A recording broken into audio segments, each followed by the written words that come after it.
Jujutsu Kaisen Chapter 231 has just revealed Gojo is even stronger than we thought. Now you may ask, how is that even possible? He's already proven to be the absolute strongest. Well, just you wait, because that doesn't stop Gege from manifesting his own statement that Gojo is the pinnacle of strength in the manga. He is going feral and is focused on killing Sukuna now. Even Yuji back there is concerned that he has forgotten all about his son, Megumi. Who? But how did we get here? Well, after Sukuna finally unveiled Mahoraga's adaptation to Unlimited Void, he and Gojo were once again forced into a stalemate because they have severe brain damage. Neither of them could use their domain expansion anymore, which is why it has boiled down to a hand-to-hand combat. And just like all the sneak peeks into hand-to-hand battles, Gojo was sweeping the place with Sukuna. Let alone Jujutsu, my dude's taijutsu is also superior to fraud Kuna. That's when the residential expert Kusakabe begins his lecture again, asking if anyone has ever been seriously punched by Gojo. What he meant is if someone had experienced a blue flash punch. Huh? That's right, a new power that we didn't know Gojo actually possessed is revealed. His punches are also extraordinarily powerful too. Whilst his fist is enhanced with curse energy, Gojo's punches are also laced with his blue technique, so that at the moment of impact, they repeatedly absorb the surrounding space. Now I know a lot of you forgot and you probably don't have my degree in anime science. This technique is actually the strengthened Limitless blue. When Gojo fires up Limitless with curse energy, it creates an attraction force around itself. This brings negative spaces into reality to create a magnetic force that attracts everything towards it to fill up the empty space. One can think of it as an extremely high power vacuum cleaner that sucks up everything with an insane force. This follows the same principle as a black hole. And now imagine it hitting you successfully. If you can't think of how that feels, Yuta and Hakari sure do. They admitted that when Gojo punched them, they actually threw up. Mind you, both of them are technically special grade sorcerers, whilst also being front runners to surpass Gojo someday. Meanwhile, Miguel in Jujutsu Kaisen 0 somewhere feels like the only honored one among heaven and earth for surviving his goddamn fight with Gojo in that movie. How did he not throw up? To be fair, if you look at it now, that dude's defense was really good in perspective. Let me give you a quick reminder of his beatdown. It was at this moment that he knew he f***ed up.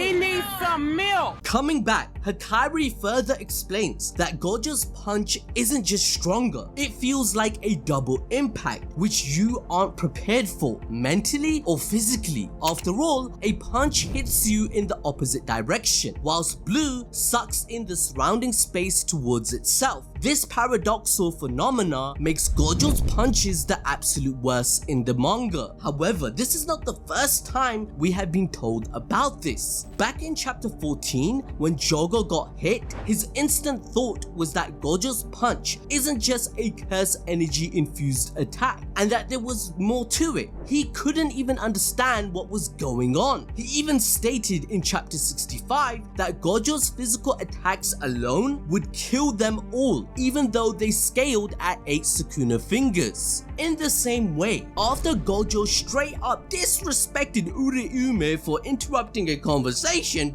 they admitted in chapter 222 that even the reverse curse technique couldn't heal the wound completely, and it still hurt. It makes all the most sense how Gojo thoroughly understood the dual impact of Yuji's divergent fist and asked him to mold it into a weapon until he could flow his curse energy better. Gojo is using a similar principle for his punches as well. However, that's when Yuji remembers that Nanami actually warned him not to compare himself to Gojo. I mean, who in their right mind can even begin thinking of something like that, am I right? Because this frankly scales Gojo even higher than we expected. The community has always questioned why we haven't seen Gojo use Black Flash repeatedly like Yuji Itadori, since he, of all people, understands the core of curse energy the most in the world. Well, apparently Currently, every single hit of Gojo is a black flash technically speaking. He is critically hitting his opponent all the time. Nanami explained that Gojo is capable of landing critical hits like how a sorcerer would land average attacks, something that even Nanami struggles to execute in the first place. This means that if Nanami landed 2 critical hits among 5 attacks, Gojo would be landing 5 critical hits, as if that's the normalcy of a fight, implying that he is so above others in power level that if all of them faced him at the same time and he was serious, Gojo would one punch every single one of his teammates before they could even react, and they would be knocked out or incapacitated. Breaking this down even further, going deep.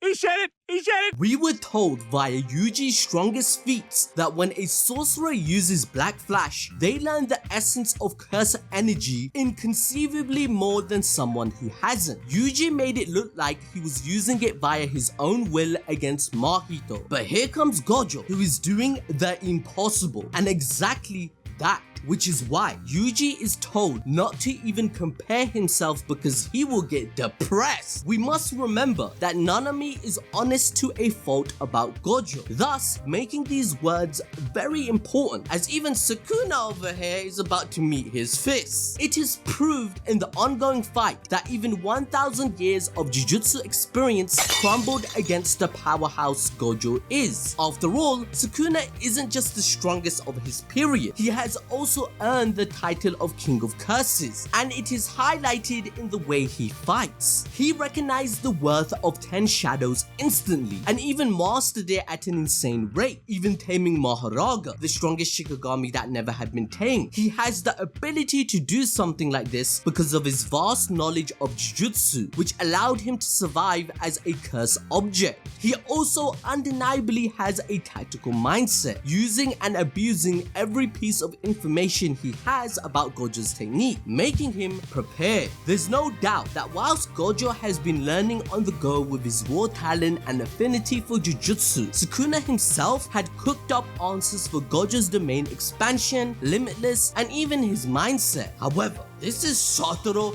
freaking Gojo we're talking about, and he is the ultimate menace. This guy figured out Sukuna in just a short while of spamming domain expansion. If it wasn't for Mahoraga, we all know that Sukuna's brain would have been deep fried by now. On top of that, he also legit gave Sukuna a step-by-step tutorial to heal domain burnout through reverse curse technique, something that Sukuna himself didn't know. This is a testament to not only his powers, but also his ability to master, understand, and analyze situations. Even with Mahoraga, Sukuna is facing tons of problems, as Gojo is unfathomably quick to adapt and come up with the most creative ways of dealing with the King of Curses, whom even the likes of Kenjaku and Tengen can't compete with in terms of knowledge. In fact, this is to the point that Kusakabe, our encyclopedia, has given up understanding his actions and motives right now.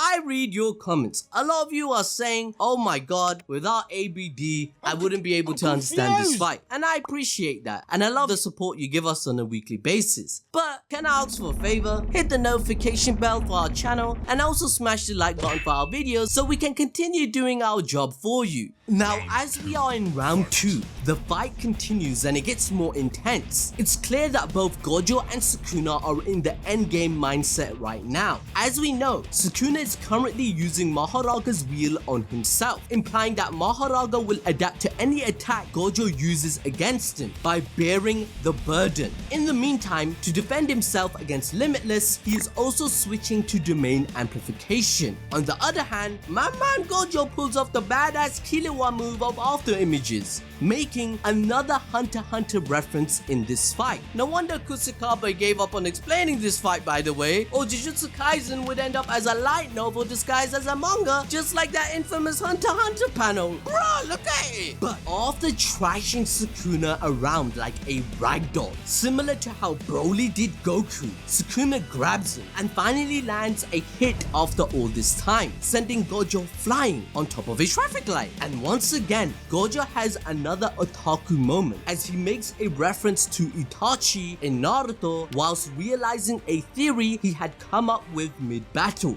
The bad news is that Mahoraga's wheel turned once again to signal that it is adapting to Limitless. Even though Sukuna muses that Gojo is using simple techniques based around his blue Limitless to restrict Mahoraga's adaptation, but the good news is Gojo confirmed that when Sukuna uses domain amplification, the wheel turns black, essentially implying that both of them can't work together, since the damage is restricted to the brain's area of barrier techniques. Sukuna can't use his domain but still use amplification, which hinders the adaptation process. In fact, Mahoraga has a binding vow regarding a certain number of wheel spins before it adapts to Gojo's Limitless. More specifically, Gojo states that it needs 4 total spins to do so, and since the wheel has already turned once, that leaves 3 spins. 3 spins for Gojo to end Sukuna before Mahoraga surpasses the strongest defense in the Jujutsu verse, and 3 spins before Sukuna reveals his hand with the curse technique he has been sitting on so far, like the fire one against Jogo. As he states, this fight now has an intense cooldown. Without Limitless, this sets up the next part of the fight in an intriguing way. Clearly, Gojo has to minimize using his stronger